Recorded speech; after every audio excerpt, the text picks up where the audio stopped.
న్యాయం చేయడంలో ఆలస్యం చేయకండి. ఎందుకంటే న్యాయం తప్పడం అనేది అది పరలోకంలో చీకటిగా మారుతుంది.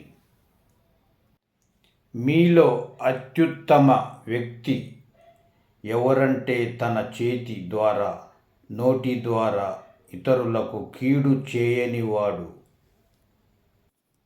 నిజమైన ధర్మం అంటే ఎదుటివారి పట్ల కరుణ చూపడం మరియు కష్టాల్లో ఉన్నవారికి సాయం చేయడం.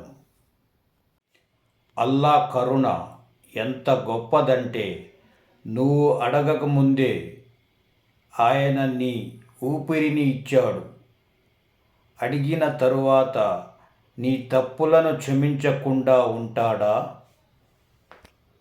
నువ్వు ఒక అడుగు అల్లా వైపు వేస్తే ఆయన నీ వైపు 10 అడుగులు వేగంగా వస్తాడు.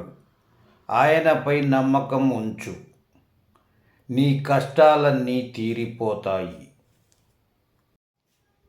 ఓటమి ఎదురైనప్పుడు అధైర్యపడకు, ఎందుకంటే అల్లా ఒక తలుపు మూస్తే అంతకంటే మెరుగైన 100 తలుపులు తెరుస్తాడు. సత్యం వైపు నిలబడండి, అది మీకు చేదుగా అనిపించినా సరే, ఎందుకంటే సత్యమే అన్నిటికన్నా బలమైనది. నీకు ఉన్న దానితో తృప్తి చెందు, లేని దానికోసం అల్లాను నిందించకు. ఆయన ఇచ్చే ప్రతి చిన్న విషయంలోనూ ఏదో ఒక మేలు దాగి ఉంటుంది.